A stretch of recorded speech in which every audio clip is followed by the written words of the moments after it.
If this is your first time here, welcome to the Startup Tank. The Startup Tank Climate Investor Pitch Show is what it sounds like, a climate shark tank where we bring on the world's most promising early stage climate companies, folks that are building the next sustainable development or circular economy company, changing the world while also building massive businesses in the process.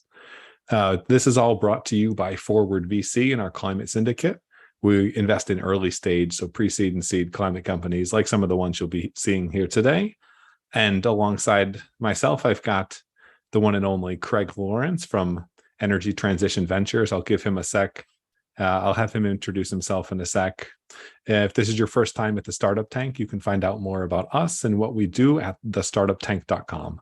The basic format, you've seen it before, but this is climate style, which means we have companies actually doing something that matters. Companies will get 5 minutes to present to our panel.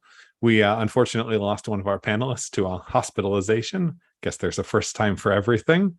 Once we start to grow, excited to have all of you guys on board. I'm Matt Ward. I'm the syndicate lead and founder of 4WARD.VC and the Startup Tank. And we have Mr. Craig Lawrence from Energy Transition Ventures. Let's pull Craig in here as well. And Craig, I would love if you would share a little bit more of yourself. What do you do? What's your background with ETV? Yeah, sure. And you guys can hear me okay? Loud and clear. Sounds good. Awesome. Yeah. So thanks for including me in this. My name is Craig Lawrence. I'm a partner and co-founder at a venture capital fund called Energy Transition Ventures. We're in Texas. We've got folks in both Houston and in Austin. And we very deliberately named the fund Energy Transition Ventures so people would know what we do. We invest in really, anything and everything that is driving or benefiting from a transition off of our traditional sources of energy to cleaner, more sustainable sources and uses of energy. And we are early stage, generally kind of seed through Series B, occasionally some pre-seed investing as well. The fund's been around for about 1.5 years. My co-founder and myself have been in the energy sectors for a couple decades each. I spent a decade in the solar industry at a number of companies, including SunEdison, SolarBridge, SunPower. And before that, I have an engineering background, studied mechanical engineering at University of Texas and at Stanford University, and worked as an engineer for the first half of my career before jumping into the dark side of finance. So I think that's probably about it for me.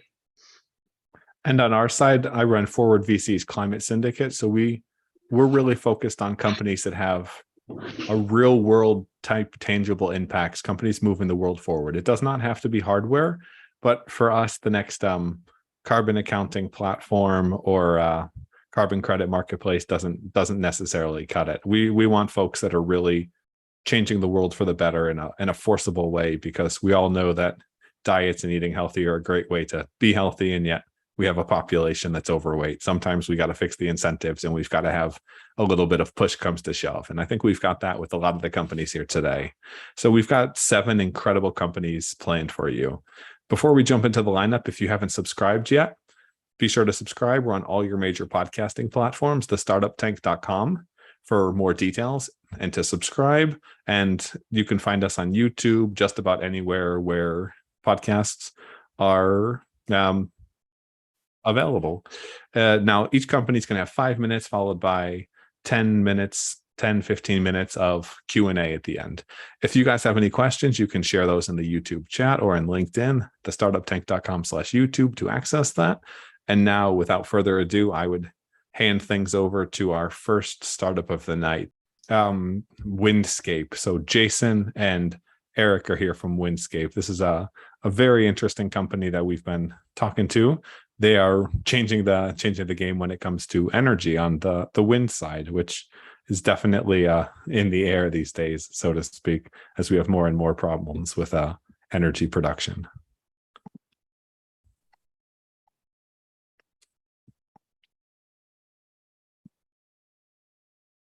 You guys ready? Hi, can you hear me okay? Got you loud and clear, Eric. Your 5 minutes starts now. Let's hear it. Well, thank you very much. I look forward to hearing your questions. So I am Eric, and this is Jason, and I have a deep experience in the wind industry, renewables, co-founding and being Chief Business Development Officer. Jason has deep experience in machine learning, including as co-founder of the Uber AI Labs. So I am the wind guy. Jason's the ML guy. In wind, the problem is that turbines sit there and wait for the wind to get there before making adjustments in important components like blade pitch and yaw, operating in the past, not knowing the future. That's a little bit like driving a car and only being able to look out the back, not seeing the road. This results in lost energy and surprise gusts damaging important components. For driving, you would look down the road. For wind, the option is to know what the wind is coming to your wind farm. We do this with a network of sensors and machine learning delivering preview data, predictions to the wind farm. That results in increased revenue and lower maintenance costs. Hey, so I'm Jason. A bit more on what we're building technically. So we're deploying a network of pressure sensors around wind farms. We gather pressure data from these sensors in real time, bring it all back to a central node, and ultimately slurp that data off to the cloud. In the cloud, we develop our models and then deploy them from the cloud back to the local site so that they're able to run locally with low latency and connect to customer systems. A little bit on what we've done so far. First, we already have an issued US patent on the technology. It's pretty broad. It covers us in wind energy and other spaces. We quickly built the first generation of sensors and deployed them at UC Davis near us in San Francisco. Did sort of a 1/3 scale test pilot.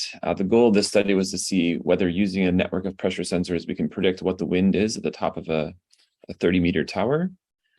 We found that using machine learning, in fact, it was pretty predictable. So here you see two curves, the actual wind and our predictions of the wind. Note that here we're predicting not just the wind right now, but the wind 15 seconds in advance. We have this visibility because no matter where the wind is coming from, we have pressure sensors upwind. Based on the promise of that pilot, we're building next generation of sensors, targeting about $100 BOM. And as quickly as we can, getting these sensors in the hands of a couple pilot customers near us in California, as well as one with a National Renewable Energy Lab called Awaken. This is in Oklahoma. A little bit on our competition. One competing technology is Doppler LiDAR. This is using lasers to kind of see what the air is doing ahead of the turbine. People have been working on this for a while. If it could be made very cheap, then it could work. But unfortunately, it's far too expensive and requires a lot of maintenance. However, just the amount of dollars that have poured into this chunk of the industry proves the value of knowing the wind ahead of time. Our market is defined by the $90 billion in electricity that wind plants sell every year. We expect to be able to increase that through energy capture and lower maintenance and other services by $5 billion, and we'll capture about 30% of that for a 1.5 billion SOM.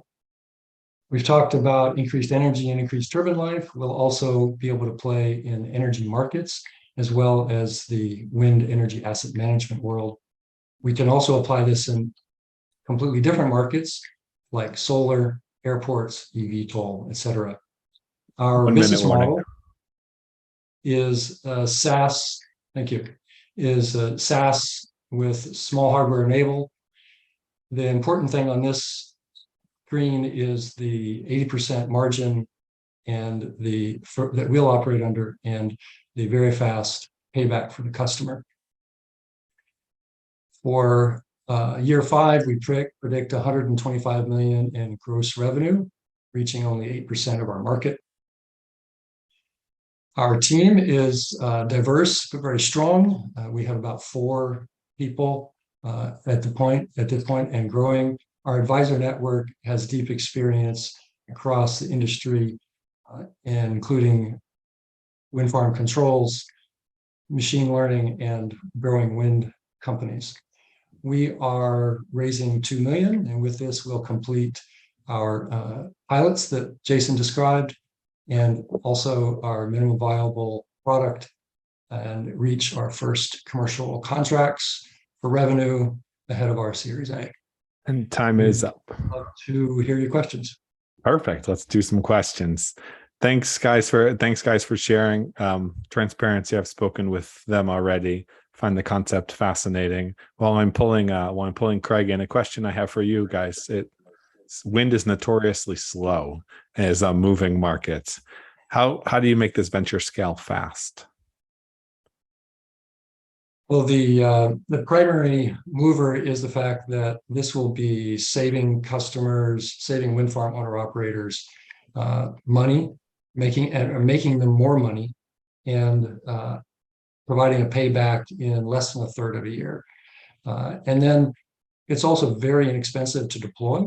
So in our initial years, as we grow in reputation, we can even deploy this for free and operate under an energy services agreement model, such that we can prove ourselves to the customer before they even need to pay us money.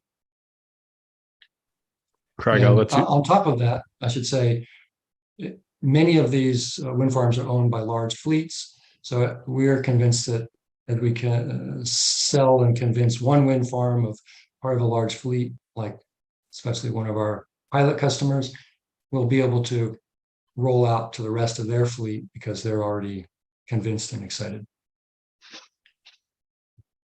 Craig, I'll let you take it away and then come back with a couple more. Awesome. And full disclosure, I've spoken with Eric and Jason at length in the past and had a lot of my questions already answered, but I'll probably repeat a couple, but I'm going to ask one that I don't recall if I asked before, which was the sort of origin of this idea. Eric, obviously you've been in wind. Jason, I'm not sure if you have, or coming from a different space, but sort of what prompted this idea? How did it originate? Sure. And of course, nice to see you again, Craig. There's a researcher, inventor, and entrepreneur named Richard Ely, Dr. Richard Ely. And I knew him starting 15 years ago in the wind industry. And he described to me, even back at that period, his concept for increasing the information that wind farms had to operate more efficiently. And over that period of knowing him, he patented it and started working on it. And I was talking with him, some advisory, some interest over that time. When I left my last role with Ensemble Energy, he and I started talking about commercializing it because the enabling technologies of the sensors and the machine learning were converging to make this finally possible. So based on his research, based on a lot of due diligence that I went through, and ultimately Jason went through, we decided to jump into this and dedicate our efforts to it.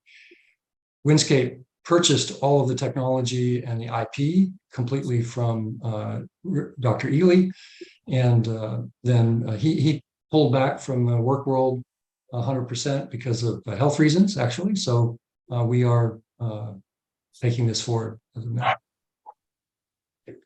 Awesome. And then how do I think about the cost of this to deploy at a wind farm, and then also your pricing? The cost of this is very low, and as Jason mentioned, the boxes each are going to be about $100, and you might think about maximum for either easy math, 100 boxes at a wind farm.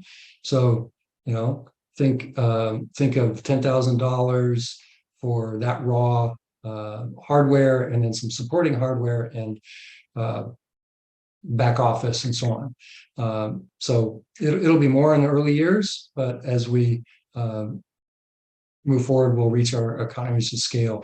And think of that as, like a tenth or a fifth of the cost of the revenue that we expect from customers each year. But I mean, that is, I mean, I don't fully understand the operating costs and the building costs of a wind farm, but that's peanuts. I mean, that's a rounding error. Those costs for someone, either building or operating a, 100 megawatt, 200 megawatt wind farm, right? Agreed. And compared also to the expected increase in revenue that will enable, call it $300,000 for an average size wind farm. So that's also peanuts compared to their benefit. And does any modification need to be done to the turbine itself, or the turbines themselves, or the control systems in order to get that additional revenue from your sensor and machine learning models? I can take that one, I guess. So we have a couple different value streams, and they, depending on which control system we're interacting with. So some of the control systems on turbines, they're going to be responding slowly enough, and they're controlled at a high enough level that we can just interface directly with the software.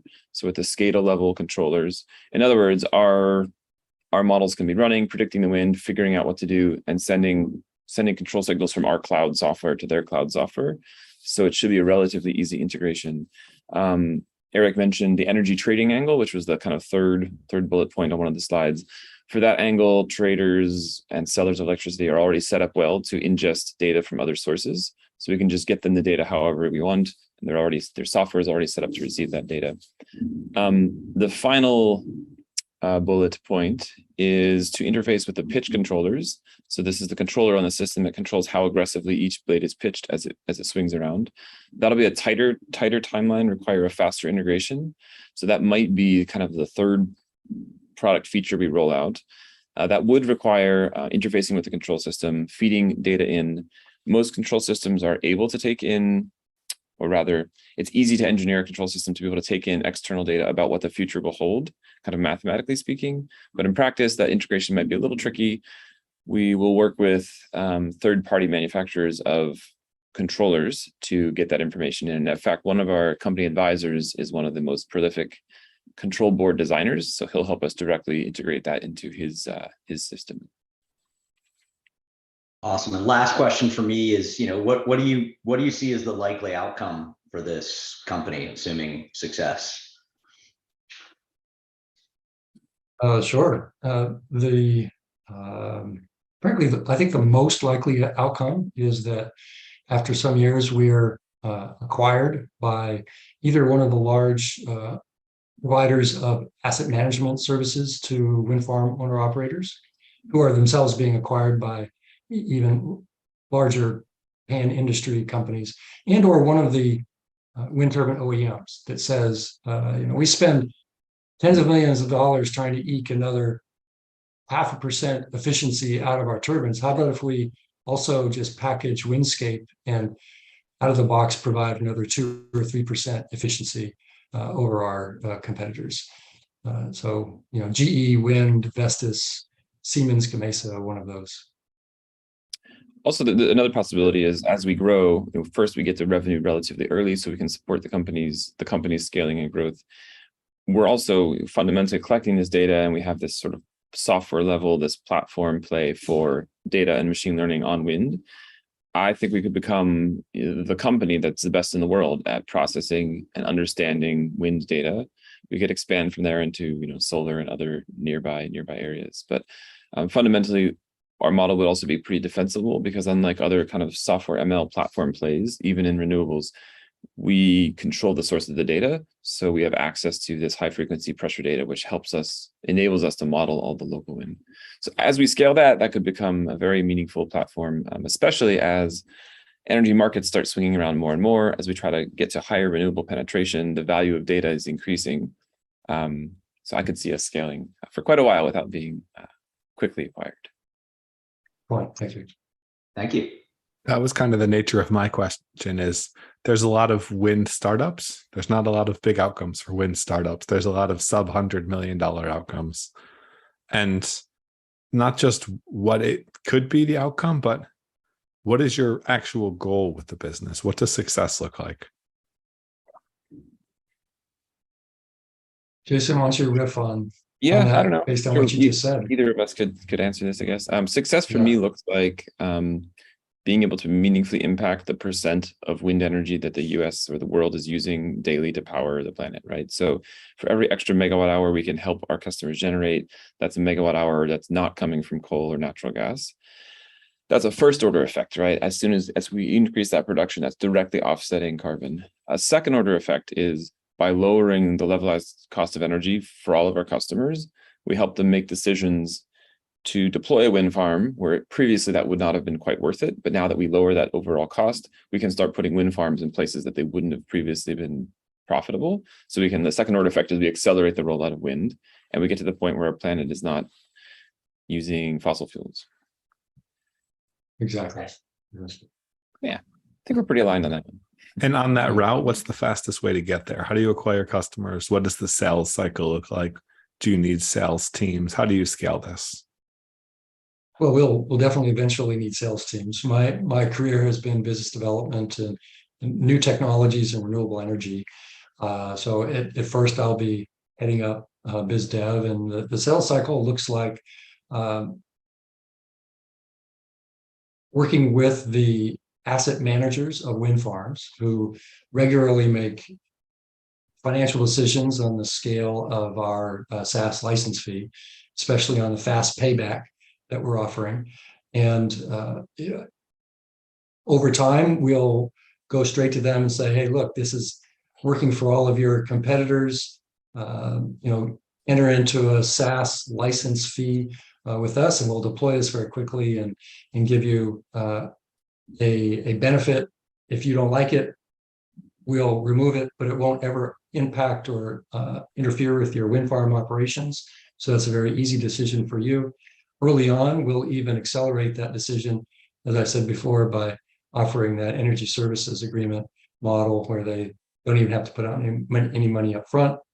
And the reaching the customer process is the basic SaaS model of direct networking, sales, outreach,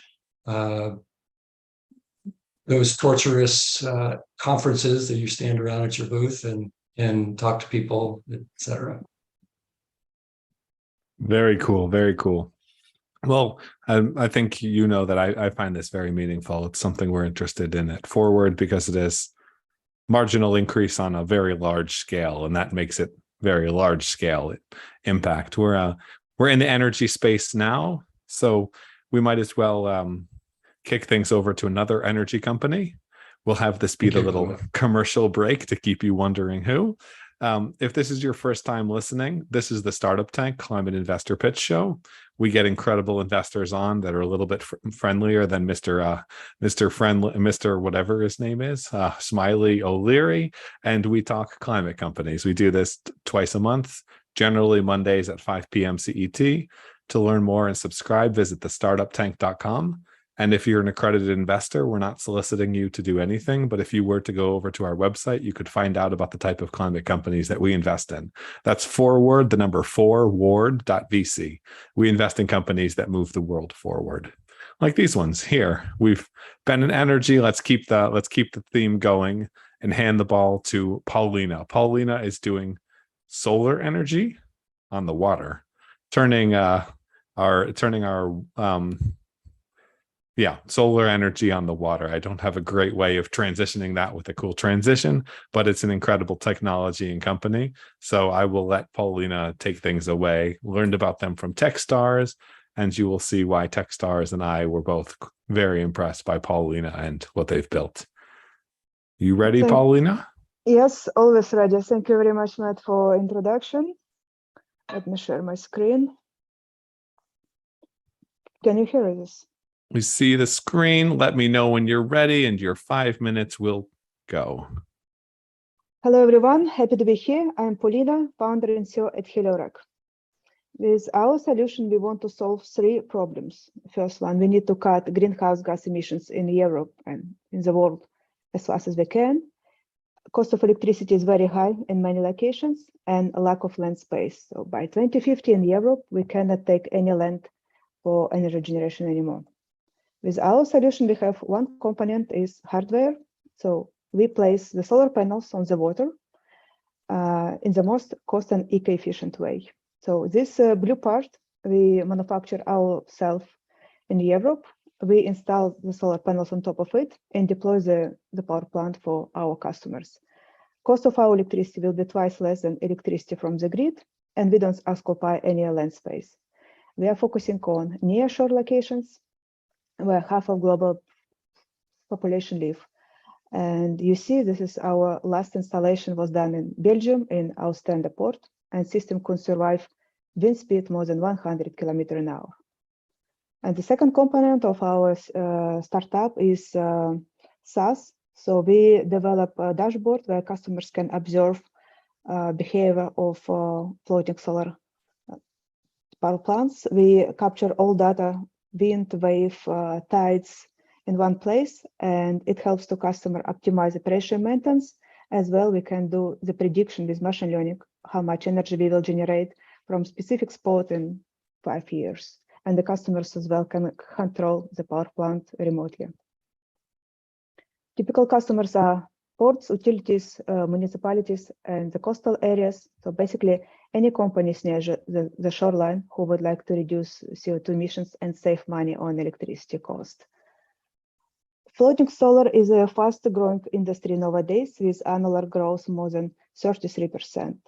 You see, this is potentially we can install 15 megawatts in Valencia port, and we don't occupy a lot of water space, and it doesn't disturb any maritime activities. We did a bottom-up approach for market size assessment. So we are targeting only Europe, only our customer segment, so ports, utilities, and municipalities in Europe. So, and we come up with our target market, at least 126 million by 2026 is our current sales strategy. We are operating in harsh conditions at low cost. So we invented and patented HelioRec technology. It helps to keep systems stable and robust. As well, we use recycled plastic to produce our floating system, and it helps us to reduce our costs 3 times compared with our competitors, who is also operating in offshore conditions. So we sell hardware, we sell access to dashboard, and we also sell the services, engineering, installation, operation, maintenance. We can do different offers, sell only floating system or sell floating system and photovoltaic equipment, or all our services in the same package. We are a very experienced team. About myself, I'm working in energy sector more than 20 years. As well, I am a winner of Women in Green Tech. Joshua is COO, has experience to run startup in the past, and he take care of our operation activities. Hashim, the PhD from École Centrale de Nantes, CTO, and Peter has more than 40 years of experience in the maritime sector. He's in the business development. So far, we already raised the pre-seed, $500,000. And we installed 2 projects. We made a patent. We registered trademark. Now we are opened our seed round, and we're looking for achieve milestone to prove our technology at bigger scale. So we plan to install 1 megawatt next year, expand our manufacturing line, do certification, more the patents, and of course, marketing and sales. By 2025, we will go to licensing model, and it will help us to scale up faster. By 2026, we will save a lot of CO2, 8 million euro for our customers, and land space. This is me. I'm doing operation maintenance of our installation in Belgium.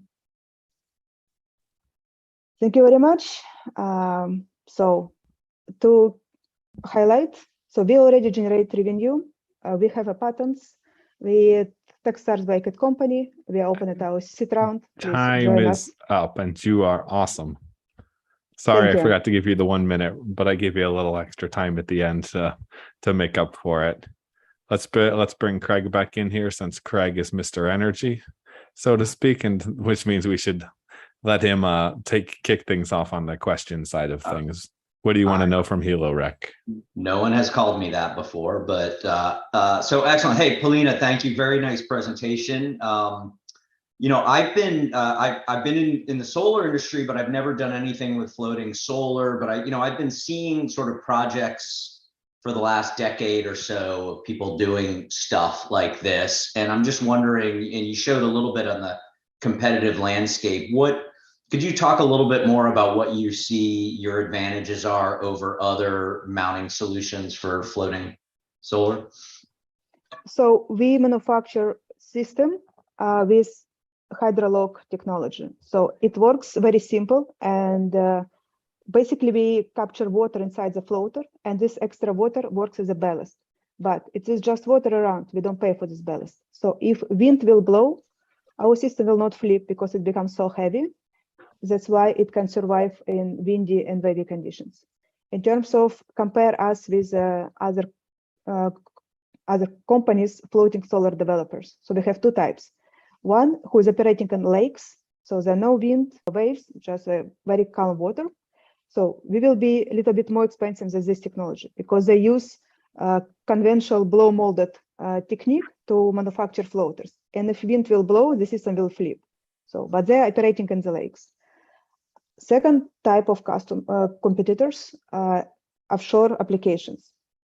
Usually they use big metallic structures. And you can imagine if you want to place a lot of solar panels in the water in harsh conditions, you need to build a huge area of metallic structure in the sea. And the cost is very, very high. So their cost 3 times more than our, if we compare levelized cost of energy, because they use expensive metallic structure. Okay, interesting. Well, you answered my second question, which is sort of where can you install this? And yeah, I guess most of the pictures I've seen have been nice calm lakes, but you guys are proposing actually offshore solar. And what will it take to be, what we call in the industry bankable? Like what, will financing companies finance like actual offshore solar today? What do you have to do to sort of prove that your technology won't flip in a wave so that they can finance and insure a system like that?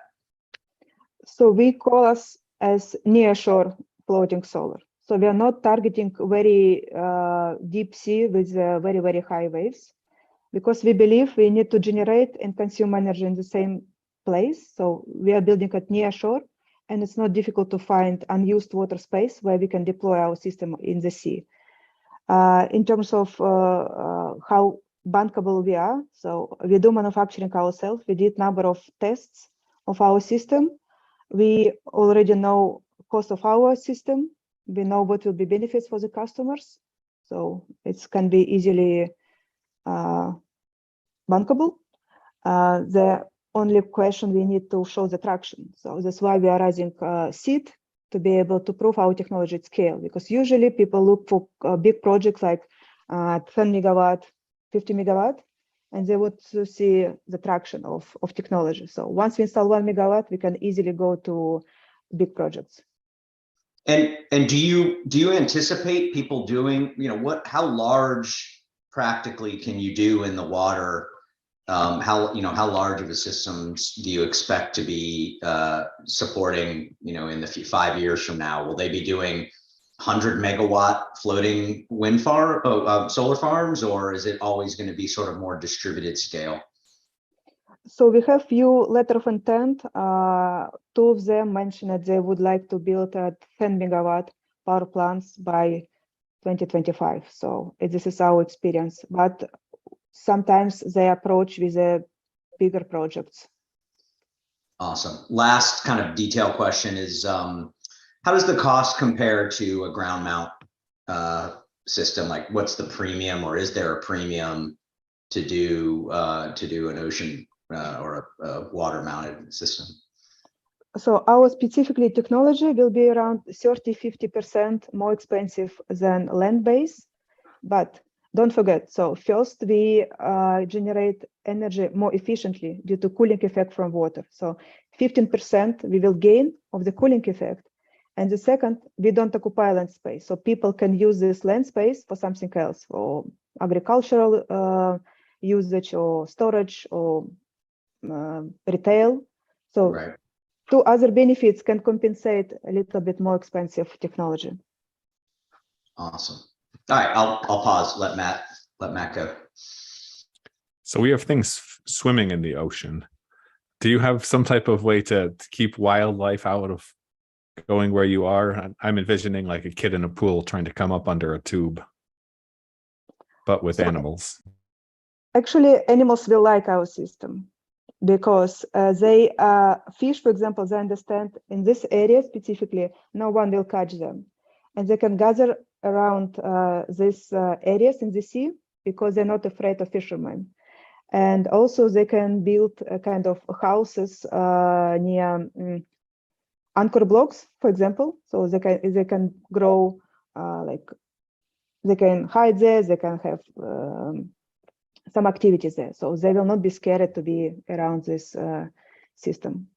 I was thinking more like the seal that was looking for a great place to sunbath. Yeah, like jumping up on top of the system. Yeah, I mean, we do it on like near shore locations in industrial areas. So usually whales or dolphins will not come in these structures. But we had experience. So seagulls, it was big storm in Ostende port, wind speed 115 km/h. It was so strong wind, and birds actually sit on our structure and wait when wind calm down. So it was kind of shelter. Sorry, for them. I didn't say seagull. I said seals. Like or they're quite heavy. I'm not sure how the system would handle big seals hopping on these guys.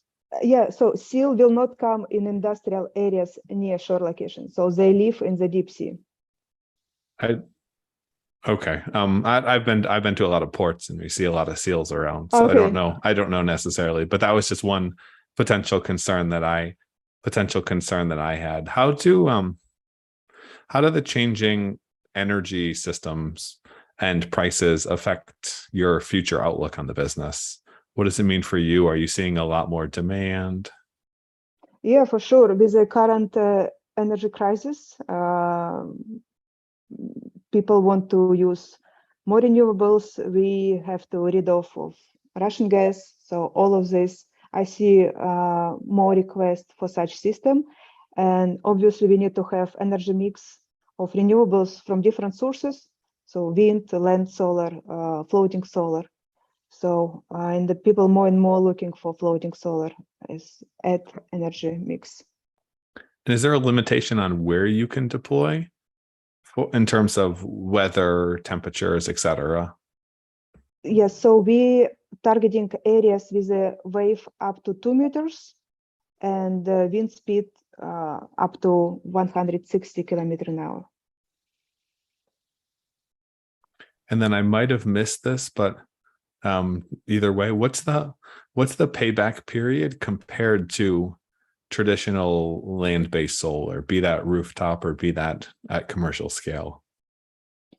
So difficult to say. CapEx of our system a little bit more expensive. So I would assume that return on investment will be a little bit longer, but we need to calculate it from case to case. In our system, return on investment, for example, in Cyprus, where a lot of sun, can be around 5 years. So it's also like a medium scale power plant. Understood. Craig, do you have more questions for HelioRec? Just the last one was, do you get any pushback from the module companies on warranty being in the water, particularly I would think salt water? Yes, they should pass salt mist test. We also junction box should be IP68.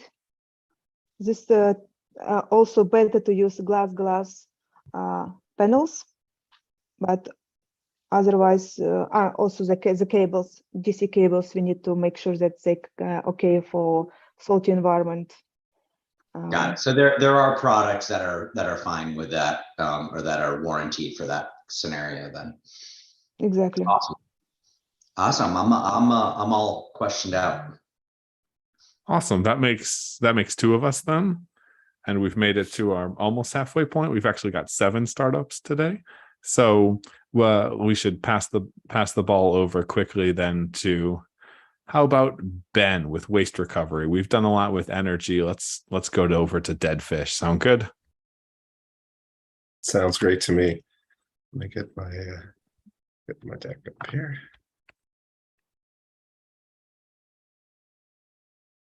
Okay.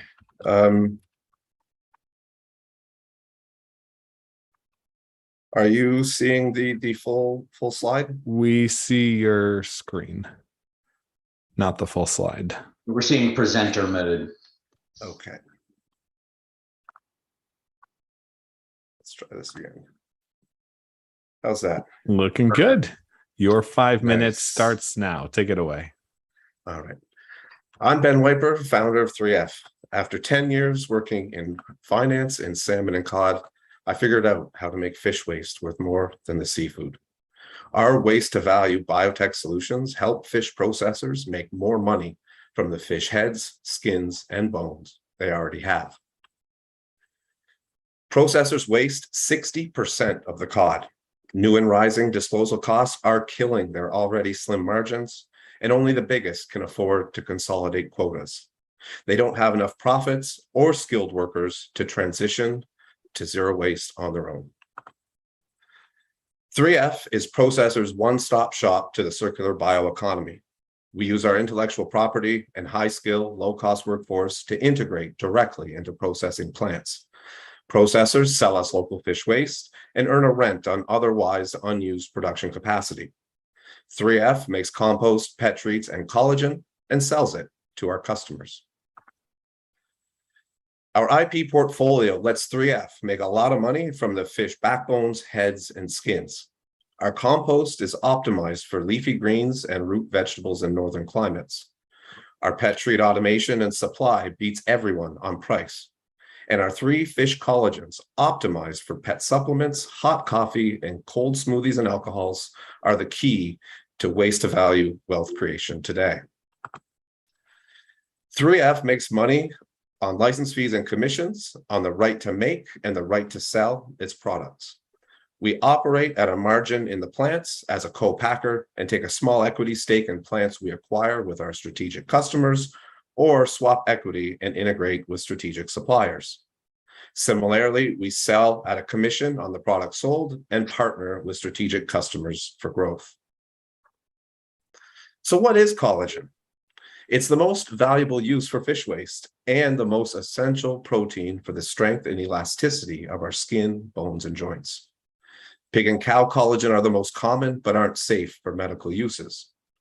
Our pure, clean cod collagen has been identified as a key ingredient to enable 3D printing of heart valves, skin grafts, and medical implants.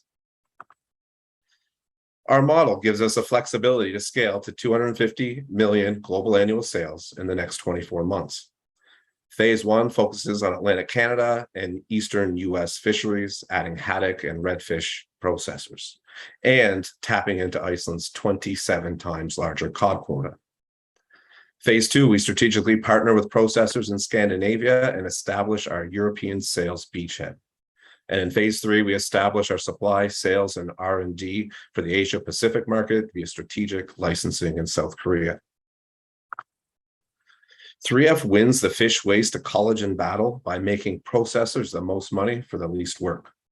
Besides our natural geography and industry insider advantages, our best available technologies for fish waste means we can pay the most for it.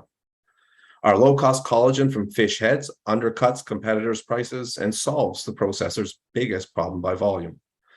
Maximizing profits from the heads ensures we have the fish skins we require to make the pharma collagen at scale.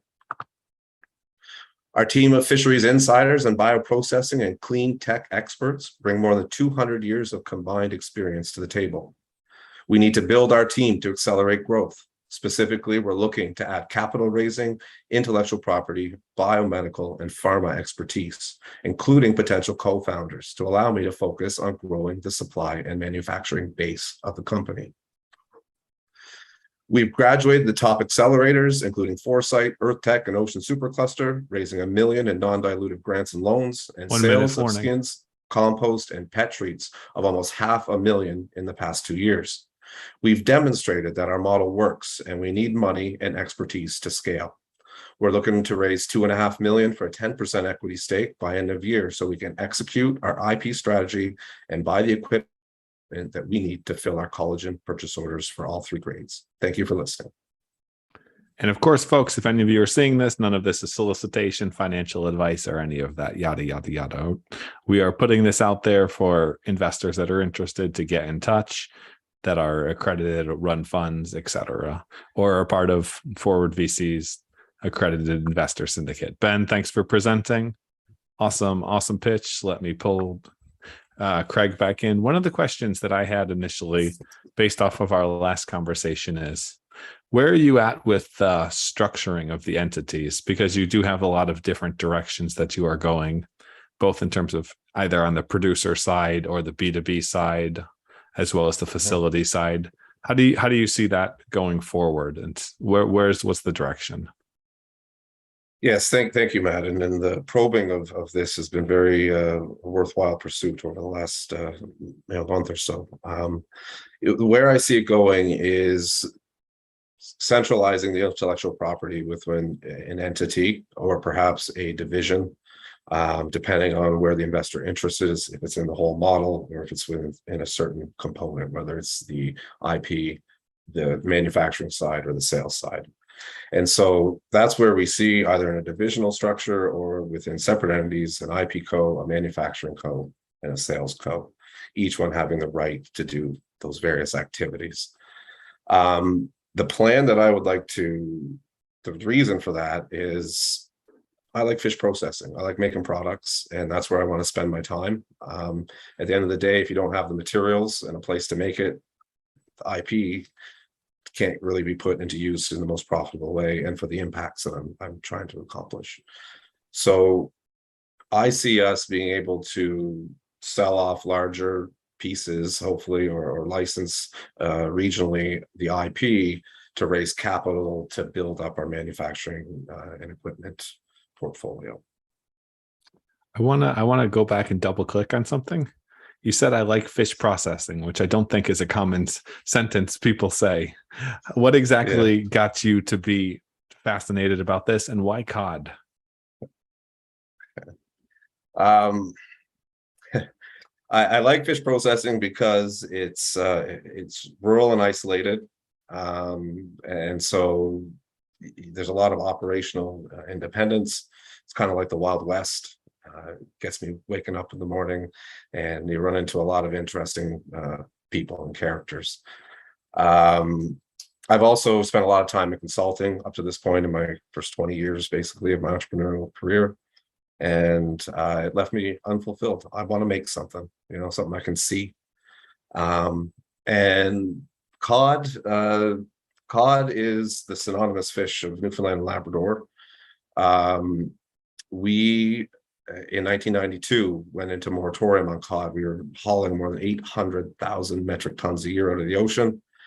And Iceland was doing similar, hauling out 500,000 or so. And stock collapsed, and Newfoundland, basically the rural outports just died, and just communities collapsed overnight. And Iceland turned to biotech, applied to byproduct. And I saw an opportunity to learn from that lesson 30 years later and try to bring it over to Newfoundland, which has a very unique situation, which is why our model is different, because it only has 1% of global cod, whereas Iceland has 27% of global cod, which is why they can have a whole 50 company ecosystem. Whereas in Newfoundland, you only got enough materials really for one company to feasibly utilize it all. And you guys are planning to really utilize it all. So collagen from cod heads, your technology and your IP is purely on the cod head side of things, or can you work with other species of fish as well? That's a great question, and it's really key to our supply security and our scalability. So we can make our collagen, our 3 recipes. So there's a pet supplement collagen, which is ease to market, right? There's not a lot of export restrictions. You don't have to get into health bodies to get it into market, and so on. We can make that from the heads of the fish. Nobody else, no other collagen to make on Earth today can make a collagen that's clean enough from the heads to actually sell it on the market. So that's kind of one thing we can do. The great thing about that is there's 5 times the volume by weight of heads, even though the yield is about 50%. So we actually tap into a 2.5 times increase in global feedstock for collagen by using the heads when you multiply the volume by the yields relative to skins.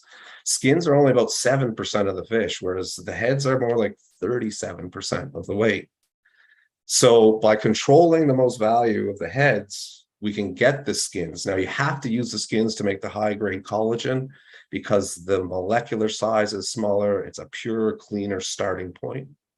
And so the second recipe, or because the pet grade and our coffee tea hot one, it's the same product, just one's at human grade. It has a longer time to market because of health and regulations on food. But the high grade, we have to use the skins, but we get that because we're using half the fish weight in the heads that nobody else is using at high value right now, other than fish sticks, essentially. We get the skins, which are only 10% of the weight by volume, to make a collagen that right now retails at $1,000 a gram or $1 million a kilo at wholesale, or at in lab supply books. So you have to control the heads to get the skins. And no other collagen maker on Earth right now is even bothering with the processor's biggest problem. And that's where my insider information on knowing the fish industry lets us solve that big problem. But then we're able to get the supply and outcompete on the material we need. So the theory is we'll buy your heads, and because we buy your heads, you're going to give us the skins too. Exactly, because we can just turn around and say, Mr. Processor, who's maybe doing 10 million pounds a year, 60 million of that is waste, and of that 60 million, 37 million of it is the heads. You say, okay, boys, you can go send that to the landfill at $80 a ton again, or you can give us the skins for a fair price.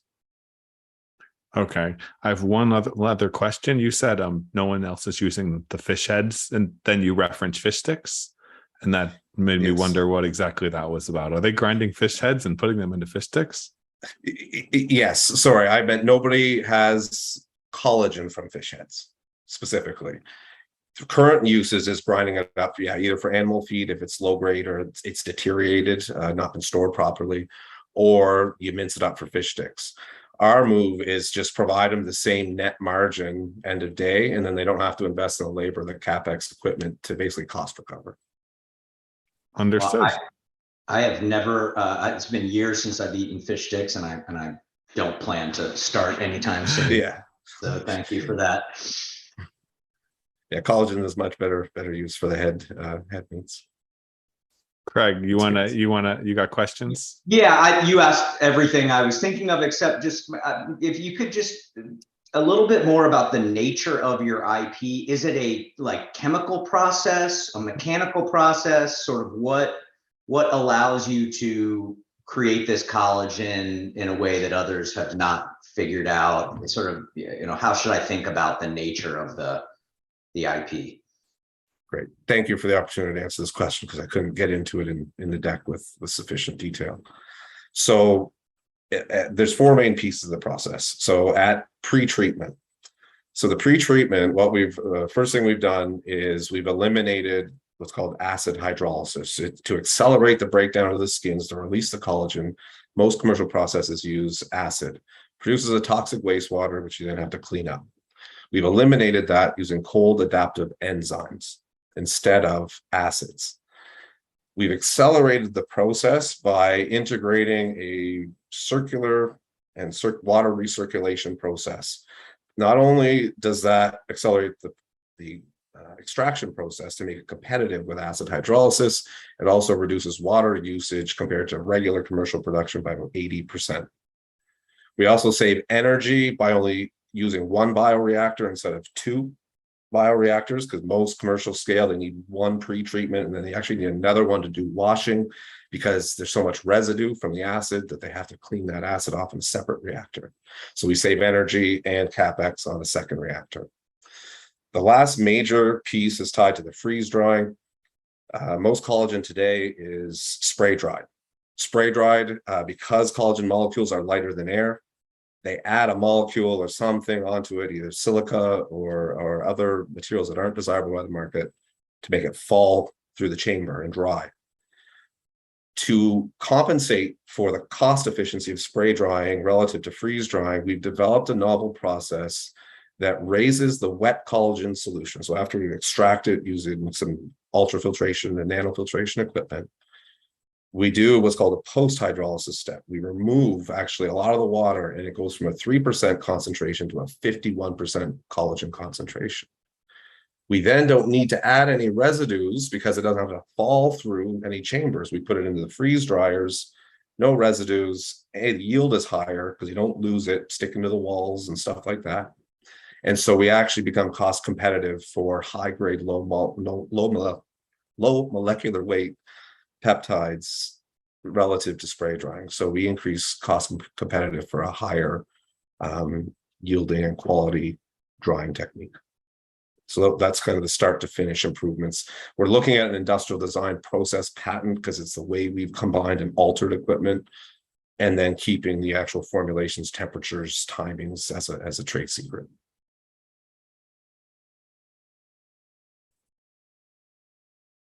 Thank you. Thanks so much for the questions. And any updates on the round? Well, I'm happy to say it's not a big one, but I did get 75,000 from friends and family to secure our IP and start the patent filing process. So that's happened in the last 2 weeks. Congrats. If anyone else wants to get in touch, it's 3F Waste Systems, and of course, as with pretty much all founders, if you have founder's first name and the domain name, you can find them. If not, they've got a contact form on there. Thanks for pitching, Ben. It's interesting. Fish sticks fact is a fun fact for sure. And Yes. Speaking of what goes into products, how about we go over to carbon calories and Alex, and we talk through how we can make a little bit more transparency into the products we buy, the carbon footprints, and maybe change the consumer actions and incentives a little bit. We eat less because of the calorie counter, and now maybe we can buy a little bit less or waste less too. Alex, you are up with with carbon calories. Great, thank you. Let me know when you can see. We got it. You are good to go. Great. So hi, I'm Alexander. I'm the founder of Carbon Calories. We're making carbon accounting easy for businesses. Sorry. So I think everyone in this room working on these very fascinating companies and investing know that consumers generally in surveys all want to buy sustainable products, and many believe companies can do more. There are other indicators like the number of large cap companies reporting to CDP, I think increased twofold in the past 3 years. It's now 13,000. 25 other carbon accounting SaaS platforms have been founded since 2017.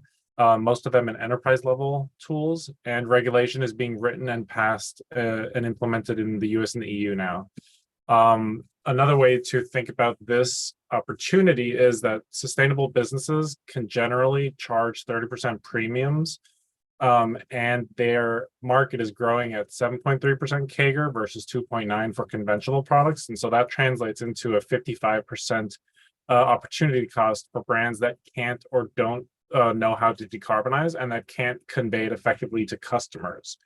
So, and the reason why the problem exists for businesses is that most tools, including many of these SaaS tools that have been launched, they're too complex for many businesses to implement internally without a sustainability expert or director.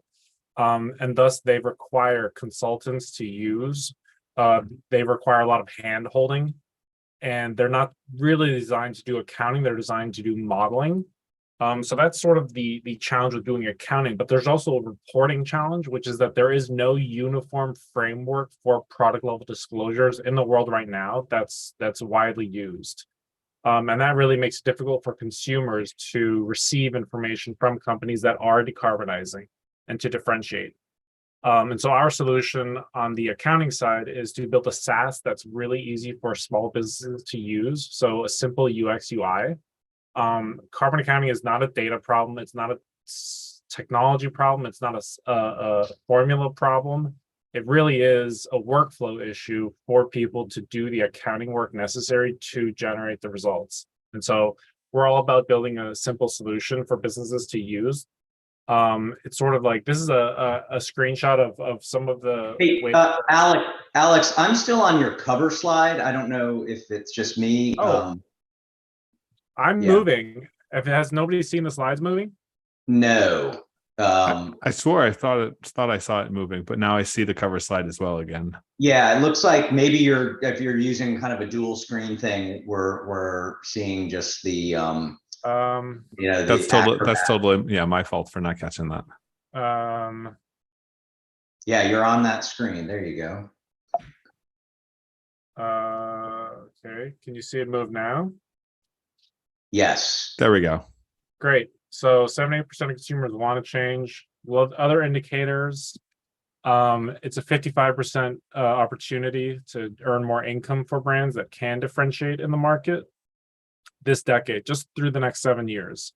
And like I said, the problem is that the existing tools are too complex for businesses to actually adopt.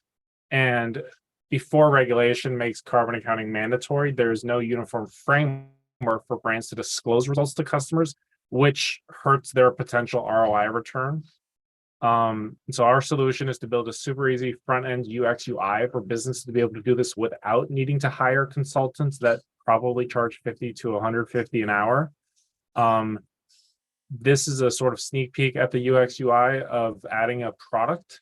I call our solution off-the-shelf SaaS because just about every single SaaS platform, competing SaaS platform you can see, they don't have a first 15 or 30 days free. They have contact us for demo. That's because they are not off-the-shelf solutions. So we're building the QuickBooks of carbon accounting for businesses to be able to use immediately. We have a patent pending utility patent for a non-provisional utility patent for our carbon framework, our carbon statement, our reporting framework. It looks like a nutrition label for a reason, because that methodology works and that structure is somewhat familiar to most consumers. So we want to see this on every single product to catalyze consumer-driven demand loop of demanding more low carbon products, and so that companies that are decarbonizing can actually receive the bump in ROI that then triggers more companies to go towards decarbonizing. And so that plays into our go-to-market strategy. You know, we're going to direct market to sustainable brands selling sustainable products now, which accounts for about 10 to 15% of the CPG market, according to NYU Stern. We're going to use channel partners. And time is up. Sorry. Oh, yeah. Well, we have traction, and it's me and my founder. He's got 25 years experience at Uplight. So I'll stop sharing, but I'd love to answer questions. The founders is exactly where I'd want to go with the first question. What makes you two the people to do this, and why? Well, so I've been passionate about this since 9th grade, and I have been doing carbon accounting for the past 10 years. Next to my professional experience in real estate finance, I was acquisition development, lease valuations. I managed a family office impact fund, started the low carbon fund for them to invest in public securities that were building, or at least investing more interesting, that were essentially decarbonizing. That's very difficult to prove, obviously, or to actually quantify. And so all of that experience means that I know financial accounting very well, and what businesses need to do, or that workflow. I lived in QuickBooks for 5 years. I worked in a Bloomberg terminal for 5. I used Morningstar. I used Interactive Brokers. So I sort of like know how to match software capabilities with needs. And then my co-founder, Ray, he's got 25 years experience architecting SaaS and as senior principal engineer at 3 startups, employs 725 in the first 2, and he worked for 9 years at Uplight, which is they collect data from, I think, where they work for 80 utility companies to basically deliver data to those utility companies' customers about including their carbon emissions. And so he can do anything literally, except design. So I have a design partner who's or a design consultant who does the design. And so between the two of us, I have the unique ability to do both financial accounting and carbon accounting, which brings me insights to the solution and insight into the problem. And then Ray, likewise, he's incredibly versatile, and he retrofitted his RV with solar panels. So he also knows the difference between a kilowatt and a kilowatt hour, which is actually quite rare when it comes to coders. And so he really brings a lot of value. How do you idiot proof this? So it's got to be super simple for it to take off. Yeah, so we've worked with 10 paying clients. I've done 100 product carbon footprints with these clients, and so we have a lot of insight into what they know and don't know, which asks are difficult, which are easy, like emailing vendors, third-party manufacturers, or warehouse managers.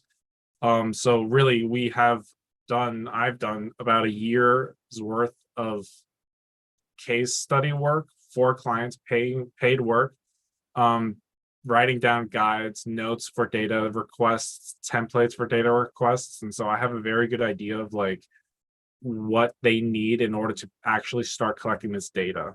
So it's about giving people guides, and then it's about making the UX UI sort of as inflexible as possible, as static as possible, without making it sort of so static that it can't actually be used for different new technologies. Like there's sort of like a push and pull there. So, but we want to make the UX UI as sort of static and one directional, like add the materials, add the location of your suppliers, add the bill of materials for your packaging, add the waste handling methods, those are drop downs, and add the locations of your final sale. Like many of these data inputs are fairly straightforward, and then we handle the calculations and the emission factors back end. So it's literally about walking people through that, and we're trying to do that as much as possible online without needing people to actually do it, but giving them guides and having the UX UI be sort of straightforward for them to collect this information. And Craig, you got some questions? I'll let you go. Yeah, you kind of got cut off in the presentation when you were talking about traction. Can you give us a little bit more of the traction? Is the software product live, or is the traction sort of more, I think you were sort of talking about sort of some carbon footprinting and so is the product live and no, it's going live next month. The sort of MVP 1.0. It took me about 6 months to build the proprietary model that we're currently using that is like input driven, in the sense that I don't have to rebuild the calculation model depending on what companies, like the different products that companies manufacture or produce, or the different ways that they distribute, or the different packaging levels. Like it is literally drop down ready to handle any sort of product specs. And so that is the case, that's the model for what we're building online.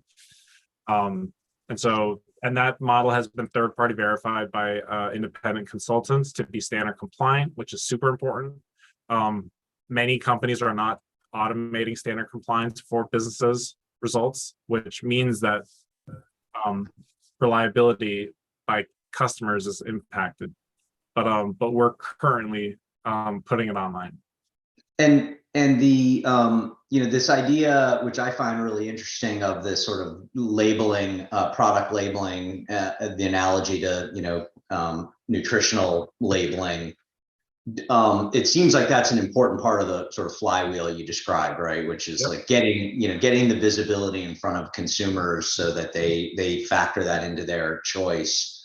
Can that work coming from a single company, right? Or for that to really happen, does there not need to be just sort of some industry standard for how to not only display it, but how to calculate it? And Is that your goal? Is essentially to, open source that and create an industry standard? Or do you think you can own that as a software company? I think that the reporting framework, we probably will like make open source or put it in a nonprofit to manage once we have enough businesses using it. But the solutions to perform carbon accounting, they can't be, that's always has to be private company driven. Like financial accounting, you have GAAP accounting rules and you have specific reporting requirements, but the accounting work is done by, EY, KPMG, et cetera. So it's like, and that's how I see it. Got it. It would be beneficial for us if everybody used our framework, because it also ensures that products are cross comparable, which brands need to make a qualified marketing claim. So, yeah. Makes sense. And I don't know exactly how to frame this in a question, but from my seat, getting sort of inbound investment opportunities, it seems like this is a very, very noisy space. There are a lot of companies doing a lot of different things, offering a lot of solutions, ranging from consulting services to people claiming, sort of full automated software solutions. I know that it's a big market. It's not going to support, the thousands of companies that I think are working on this. Sort of how do you ultimately, is it a product differentiation that is ultimately going to result in the win here? Is it sales and marketing? Like, is it capital? What sort of enables someone to kind of stand out above the crowd in a busy market that that a lot of people are interested in? I think giving a company the ability to communicate a result to a customer effectively. And that's why I focus on product level, because I really think customers need to be able to respond to a company's disclosure or company's efforts by either buying more products or paying more for them if a company's decarbonizing, or not, if in another case that they're not. So I think that that differentiates us versus most enterprise level tools. That's one differentiator. So you take like 50% of the market out of it, of comps out. We're never going to sell offsets. That's a conflict of interest. So offsets out of the table, we're not doing that.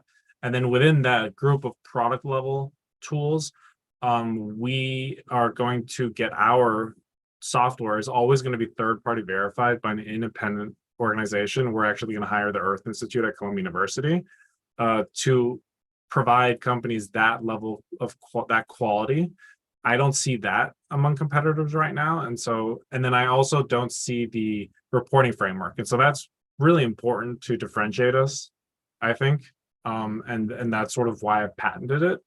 And so that combination of giving businesses a tool that in the short term before regulation really makes it possible for them to advertise and market how they're different.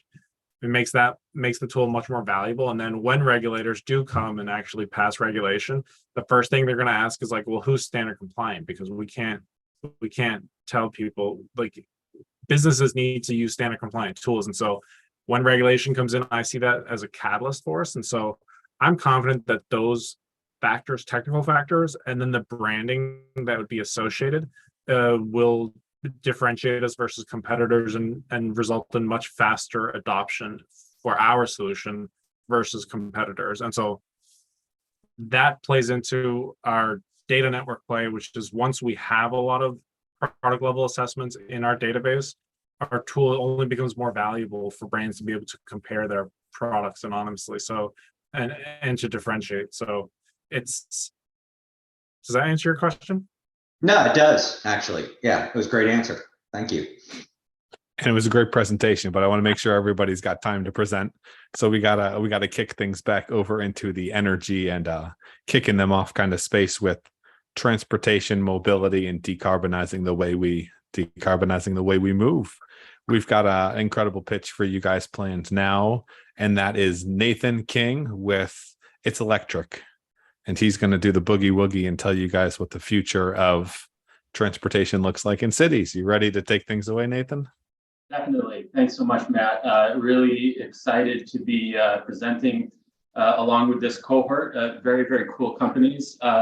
And it's great for me to have an opportunity to share more about our vision here at itselectric for decarbonizing transportation in cities. And in particular, we estimate there's about 40 million drivers in the US that park their cars on city streets.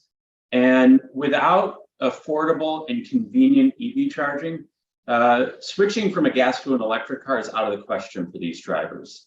And this is happening even as we see increased demand for electric vehicles. And, as, following the CARB decision to ban the sale of new internal combustion engines, solving this problem for city drivers is becoming more critical. So our solution is to deploy a network of curbside level 2 EV chargers in cities across the US. This is obviously going to be a tremendous investment in our infrastructure. And so what we've done is to make this process as simple and frictionless as possible. And it's how we power the chargers.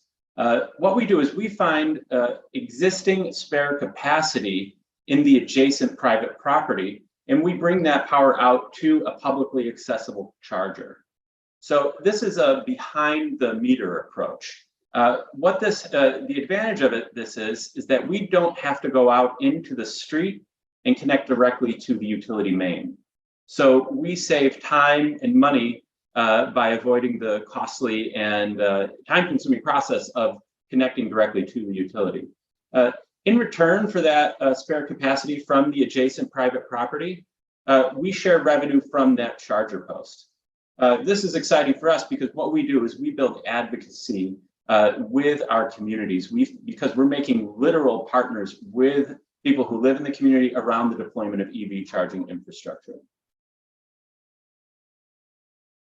We install these chargers at no cost to the property owner.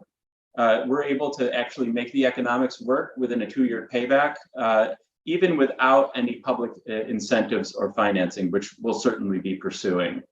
Once that charger goes live, the host properties will receive enough revenue based on a fairly low utilization model that they could really offset a good portion of their energy budget for the year. In addition to sort of 1- and 2-family homes, really any property that has curbside and that spare capacity can host an itselectric charger. So we're talking about schools, religious buildings, university campuses, multi-unit dwellings. Really, this is a problem that lots of different property profiles can help contribute to solving. Because we can be flexible about where we locate our chargers, we're not limited by grid infrastructure projects. We can deploy in communities that have that spare capacity. It lets us really align our deployments with priorities that public officials have for EV charging. That lets us meet financing requirements in the infrastructure bill for Justice 40 communities, and really, again, sort of lets us be in communities right now that are very underserved by EV charging, even as these communities do see increasing demand. To accelerate adoption, we actually have a unique hardware configuration. It's based on a charging post model that we see being deployed in the EU, which features a detachable cord. So this is a cord that the driver keeps with them, and then they plug one end into the post, and the other end goes into the car. The cord locks on both ends, so it can't be removed, and the charging starts. When the charging is done, the driver takes that cord with them in the car, and all you have left on the street is this nice clean profile. We decided to develop this hardware profile because we don't see these being available right now. As far as we know, we're the only company in North America that has a functional EV charger with this detachable cord. And we know that it's something our municipal partners are specifically looking for. And for us, this is also how we see deploying in sort of dense neighborhoods, dense residential neighborhoods where property owners aren't going to want to see something that looks like a gas pump in front of their house. We see opportunities to expand our offerings beyond just simple EV charging. It will be easy for us to include other technology that's in the civic interest. Our next generation of technology that we're working on now will feature a sidewalk side micro mobility charger port. We know that this is another priority that our municipal partners have. And then also this charger post can become a platform for other kinds of civic technology. Allows us to sort of expand our access. And it also allows us to find revenue streams that go beyond simple EV charging. That will certainly be the core of our business model, fees that we charge drivers. 30 seconds. But we see opportunities to monetize the use of this. In a way, we're sort of hacking the need for EV charging, which is immediate, to offer other things as a platform for other types of technologies. We are in the midst of our pre-seed raise. We're raising $1 million as part of this raise. We're about 80% between money wired in and commitments. So we are still looking for a few more investors to come in. And time is up. Maybe some of those investors are here now. Hi, everyone. Hi, Thanks everyone. so much. And thank you for pitching. Thanks for sharing. It's very interesting what you guys are. You went through generator, right? I forgot to add that. Yes, we were part of the first generator sustainability cohort. And according to Ryan, one of the best he's ever seen. So that's why we had to get you on the program. So hustling team. Speaking of the hustling team, I'd love to hear a little bit more about you, about Tia, and why this is your big issue and why you guys are the people to do this, because it is a super competitive space. Yeah, Tia and I would say we're not your typical startup founders. I'm actually an architect. I've had a couple of decades of experience building things in New York City. So a lot of familiarity with the process around basically, what I would say, digging holes and putting stuff in them. Getting through that sort of permitting structure, working with contractors. Like, these are all things that I sort of learned the hard way over the past couple of decades. Similarly, Tia has been working in what we call public-facing technology. So this is, let's say, the technology you might see out in the public that anyone can use. Her best example of this, she developed all of the technology that you see in the 9/11 Memorial Museum and the above grade memorial and the below grade museum. So Tia was sort of like working on touchscreens before iPads have been invented. So those kind of combination of building stuff and thinking about how the public interfaces with technology is sort of where we're coming from. I'd say both of us are about mid-career and thinking about how we wanted to spend the next half of our career, and both of us agreed that focusing on climate was the most urgent thing that we wanted to do. So when we came up with the idea for itselectric, we decided to go all in. So this might sound like a dumb question, but my vacuum cleaner has a plug. Why does my electric car not just have a plug? Oh, that's not a dumb question. It's actually probably a good question. It would be very interesting if cars could come with like a retractable cord that you could just sort of plug into a standard outlet. That you're going to have to ask the OEMs about that. I think one reason is I think there needs to be flexibility on how the cars can charge. So I think one of the reasons is taking all of that technology out and making it the chargers problem, so to speak, is probably why it's happened that way. But you're not the first person to sort of wonder like why the car just can't be plugged in like a vacuum cleaner. And then the other thing that I see as just a potential challenge or a potential question. So you're building a sustainability company, and Apple realized they could pretend to be sustainable by taking out the headphones and taking out the headphone jack and making you buy adapters and adapters and adapters. So everyone needed all of these adapters. Are we going to have a million charging stations and a billion charging cables? Yeah, also a very good question. And what I will tell you now is what we are doing is importing a standard plug technology. So this, as I mentioned, this detachable cord is called a Type 1 to Type 2 connection. This is really already being deployed at scale in the EU and certain parts of Asia. If you buy an EV in the EU right now, you get one of those cables. We think that process will replicate itself here in the US. So we're not trying to invent a new charging standard. We're using things that are already on the market. They just haven't come over to North America yet. So I'd say no, it's really just going to be about the Tesla connection and the J1772, at least in the near medium future. And then last question before I hand things over to Craig. How do you roll out a business like this that has local network effects, but doesn't have large global network effects?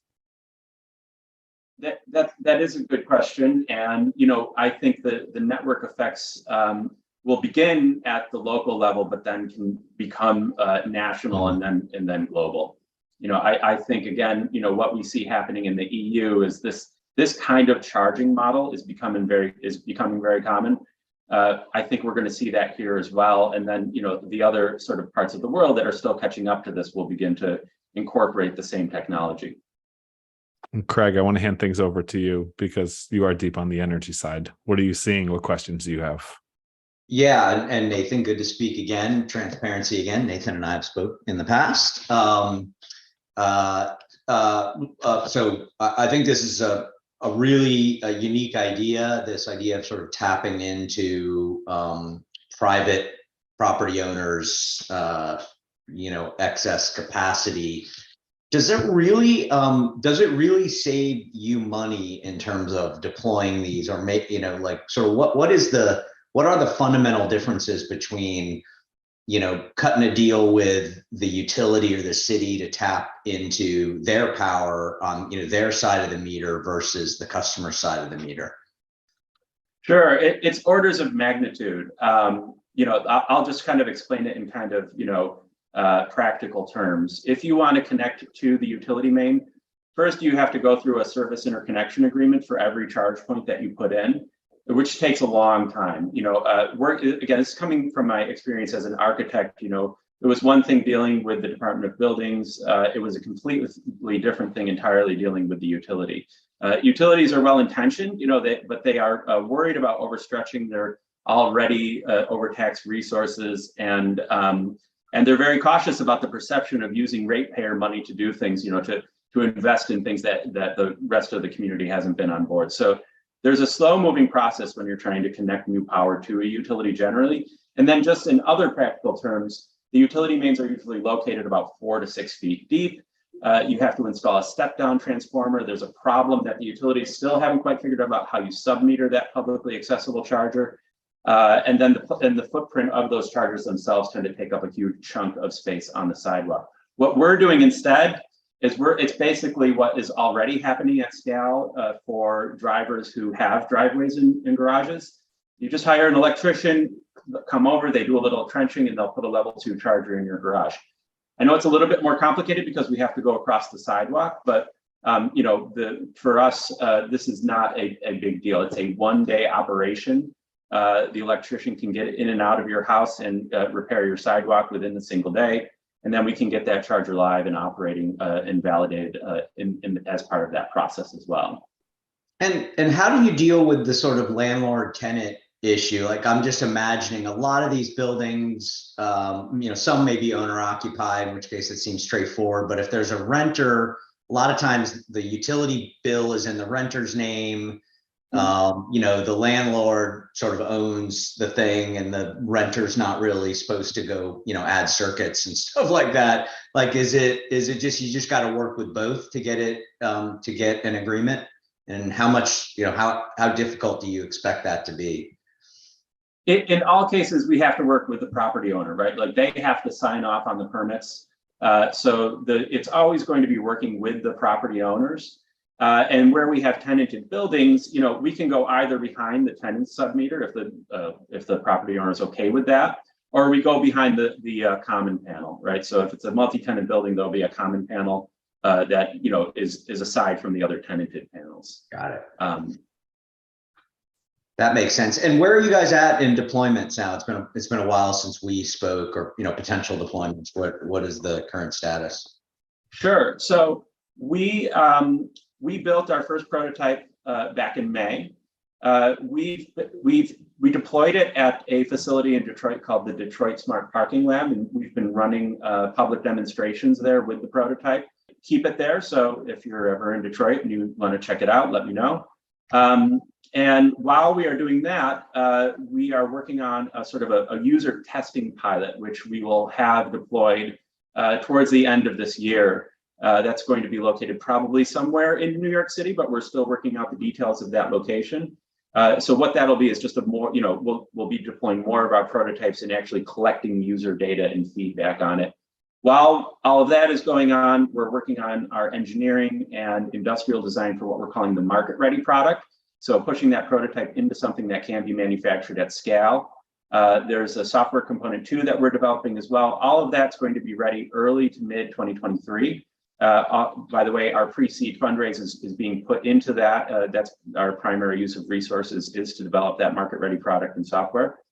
And once all of that software and market-ready product is working, the other thing that we're doing right now is working really hard with our potential municipal partners for early stage pilots next year. So by the time we go out for our next fundraise, we will be able to point to publicly deployed EV chargers that are earning revenue. Excellent. Thank you very much. I think that's all I got.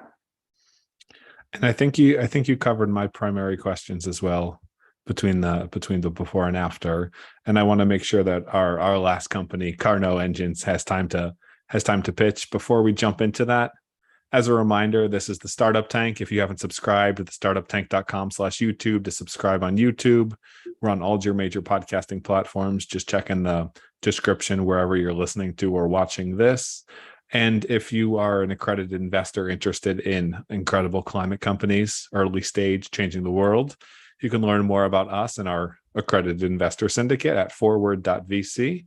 This is not a solicitation, but there's awesome companies like these and many more that we're interested in and looking and to invest in. We try to be the most connected and helpful network and investors in the space. And that means putting together shows like this. It means reaching out to massive investors, funds, incubators, accelerators. It means connections.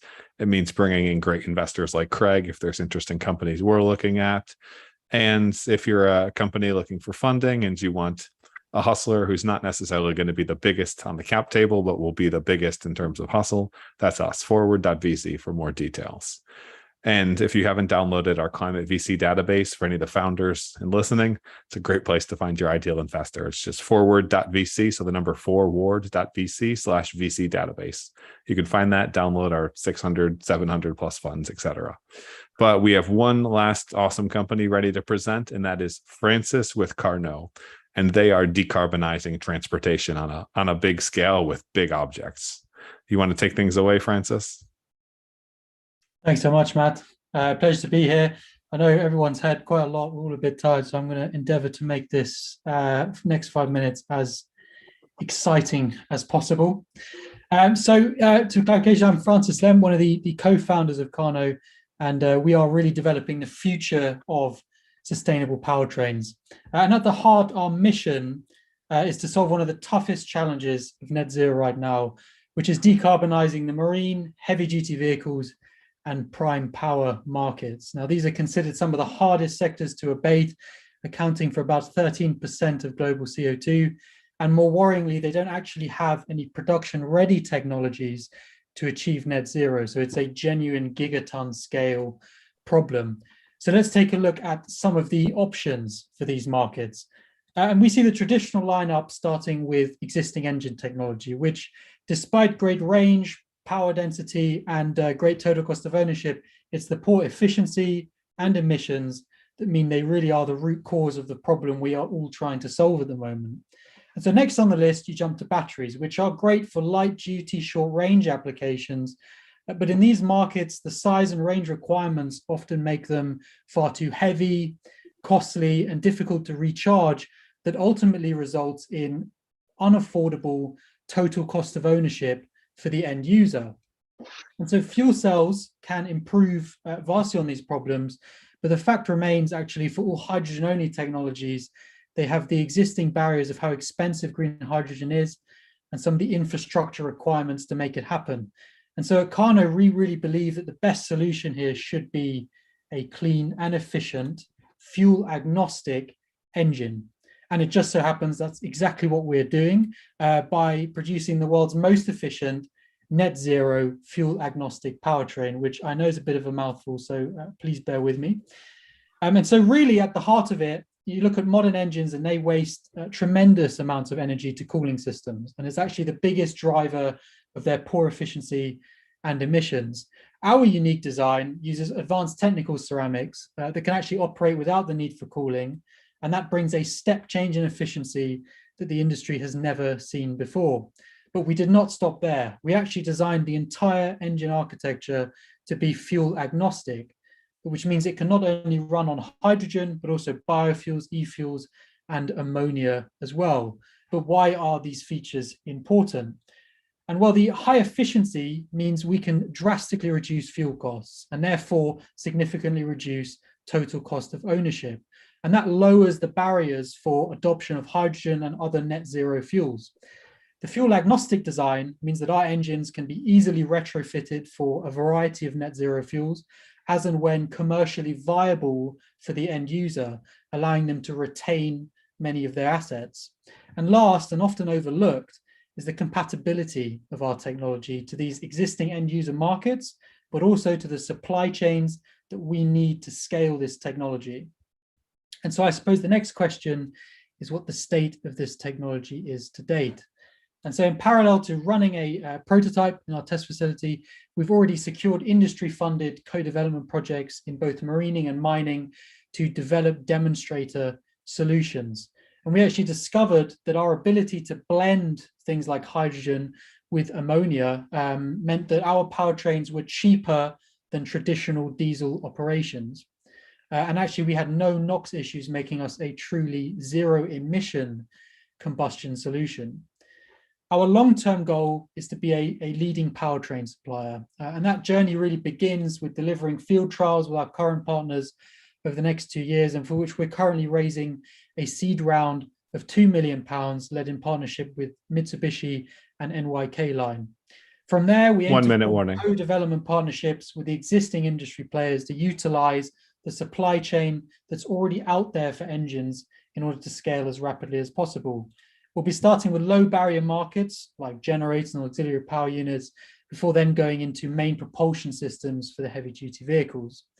The team set out to undertake this particularly ambitious task, includes some of the best engineers from Formula One and aerospace, some experts in strategizing, commercializing IP, and of course, some former executives from the automotive world, all backed up by a wealth of industry, academic and government bodies. But of course, we're always on the lookout for new investors and development partners interested in taking on this $1 trillion gigaton problem. So thanks very much for listening, and I look forward to the questions. And thanks very much for pitching. Incredible pitch. I will bring back our investor panel, get Craig in here, get myself in here. Craig, do you want to kick things off with questions? Yeah, I will start. So first of all, a really nice presentation, and I don't know, congratulations on taking on what may be like the hardest challenge in startup world, which is becoming an automotive supplier. Like I can't imagine anything more difficult and ambitious and a worthy goal. Can you talk a little bit more about what's been demonstrated in the prototype? You know, sort of what does the prototype demonstrate and achieve, but what sort of technical hurdles are still left to build something that could be suitable for even the low barrier entry markets that you talked about? No, definitely. Thank you for the question. And what we have at the moment is really a small scale 50 kilowatt single cylinder prototype that demonstrates the core aspects of the technology. So one of the things we identified when talking to some of the end users before going into partnerships was the kind of minimum requirements we had to demonstrate to really understand the core technology. And that was manufacturability and durability of these ceramic components, which is obviously an area that people question. And of course, the ability to actually operate at a higher thermal efficiency. So what we've been running is back-to-back tests between our high temperature material design and a conventional cooled engine to demonstrate the heat balance between the two and really show that we can drastically improve brake thermal efficiency by removing the cooling jacket.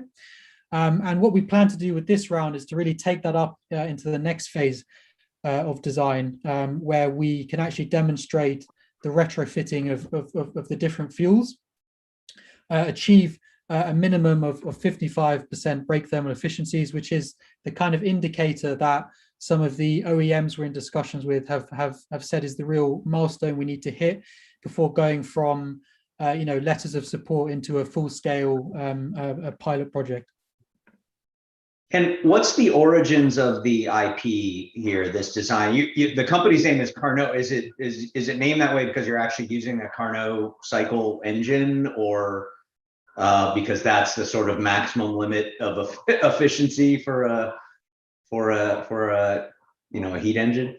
Yes, so it's really the latter. We decided to name the company after the father of modern thermodynamics. He predicted the maximum theoretical efficiency was 80% for any engine if you take into account the second law of thermodynamics. And so we thought it was fitting that we're trying to really push the boundaries for what an engine can do, and try and approach that theoretical limit. The IP really, and all three of our founders, I mean, we're engineering by background. Engineers who always had a different approach to solving problems and have worked in various different startups. When we sort of came together, we initially bounced some ideas around how to get these materials to work. And we actually landed on essentially IP that is around enabling technology. So it's not the use of these materials.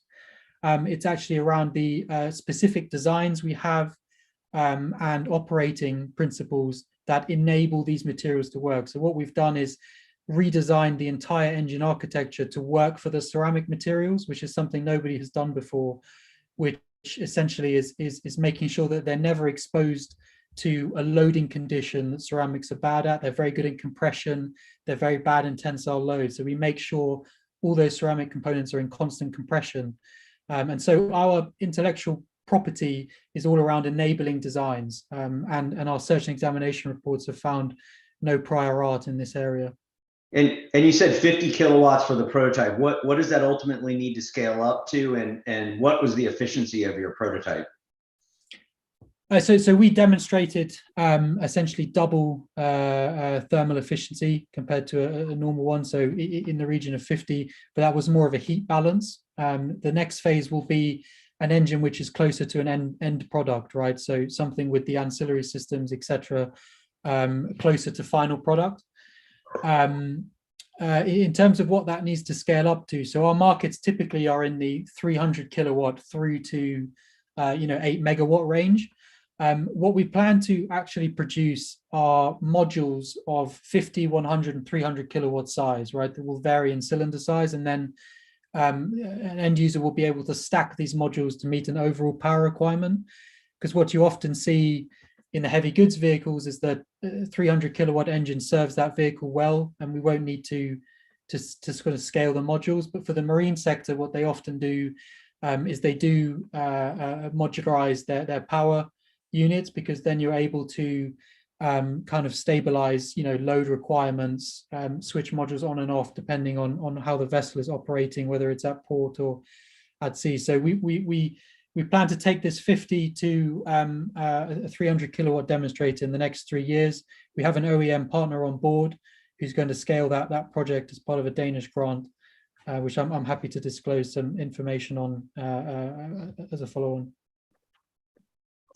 Awesome. Thank you very much. I would say the biggest question that I have that would need to be answered is how capitally efficient you can grow and scale this, and how you plan to do that and make it into something that can still be a venture type outcome. Right. So in that context, a lot of people, they see it as competing with the existing automotive and engine makers. We don't see them as competitors. We want to partner with them because ultimately we want to keep this company streamlined, focus on the tech, continuous innovating on the product itself, and use those existing players as partners and their knowledge and existing use base on design for manufacture, design for cost. And they will essentially do the heavy lifting for scaled production and distribution. A lot of startups in this space try and take all that on up front, and that's actually the biggest challenge, is trying to scale up production. So we want to go through the joint venture route with a lot of these players. And I think a good example to benchmark us, as a venture entity is to look at a company like Yasa Motors, who focused on demonstrating their value proposition with end users directly, so through pilot projects, demonstrating profitability at a unit cost level through a small pilot line and early JVs with manufacturing partners, and then bringing the two to an existing player like Mercedes or Mitsubishi to show them that there's market want for the technology, that it's profitable if you scale it up from a unit cost point of view, and really they take it on there, and you often see an acquisition at that point from one of those existing players. And we really feel that that's the best route in terms of exit. So what's a great outcome mean for you? A great outcome, I think a great outcome is really having an impact on these markets that are a nightmare scenario. As founders, we are impact focused. We see these heavy duty markets in a very tough spot because a lot of the innovation around passenger cars is not necessarily applicable, but yet they face the same kind of stringent regulations by 2050, and they're in a really tight spot and don't really have solutions to decarbonize. So I think impact first, bringing a technology to market that can really help this transition is what, as founders, we're really targeted towards doing.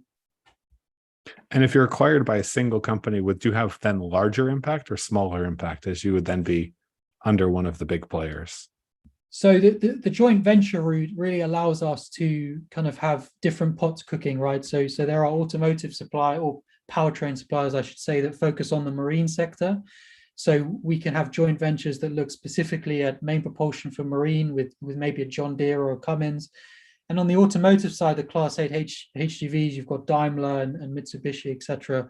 And so I think long term, we plan to focus in on these specific joint ventures in certain market verticals that will allow us to kind of maximize on what we can have as an exit potential for investors. Awesome, and an impact for the world. Then thanks for pitching. Do you have any other questions on your side, Craig? No, I don't. All good. Well, then we move to the last segment and everyone's favorite, the startup of the night. So now it's Craig and I on the panel. We had, as we said earlier, a hospitalized investor, a first time. So we have to keep things small here. But Craig, between you and me, we've got to decide who we think is the startup of the night. Who are you most excited about? Who would you bet your money on or want to set up a meeting with? Which 1, 2, maybe 3 companies are you most impressed about and why? Oh man, that's putting me on the spot. Thanks very much for that. So this is my first time participating in this. I just got to say, extremely high quality. So whatever your filtering and selection process is, Matt, is really, really good. So like I said, I've met a couple of you guys before. So I'll try not to be biased by sort of the more insight I have in either direction, but the more insight I have into some of the companies I've met. Folks are all at different stages, so that also makes it tough to compare apples to apples. If I had to talk about ones if I had to pick a couple, is that what you want? Like kind of a couple, 2, 3 that? Yeah, pick 2 or 3 and we'll see what overlaps. Rise to the top for me. I'm gonna have to say HelioRec, Polina. I think this has been the sort of floating photovoltaics has been a thing for a while, but that doesn't seem to have scaled. And I really, really like the effort to sort of build a more scalable solution. So I found that one really fascinating and would want to learn more than that. And they've also, I'm biased towards, like it or not, biased towards traction. And she's got projects in the water, which is awesome. I'd say the 3F waste recovery, which is totally not my area. I know nothing about fish, the fish industry, except other than I like to eat fish. But the story was compelling. Ben seems to, really know the industry. His insights come from, kind of living it and being in it. And it just seemed like a really straightforward idea backed by some, proprietary technology and a team that knows the market. So I thought that was another one. And if I had to pick a third, it's a toss up. I'll pick two. Windscape and itselectric both, kind of both jump out to me as just, important and somewhat unique solutions to what are obviously big, gigantic markets, and growing markets. So yeah, that's kind of where I would go. And then you're probably going to ask me to pick one, right? No, you don't need to pick one. I'll give you mine, and we'll see the overlap. I would say, for me, the ones that we're most excited about. So Windscape, just having that several percentage increase on all wind farms around the world. It's not sexy, but not sexy is a great way to build a big venture business. So very excited about what they are doing and the ability to reduce the costs while increasing the earnings for wind farms. Was very excited about itselectric and what they're doing, because we do need a faster, easier way to get deployment going on the charging networks.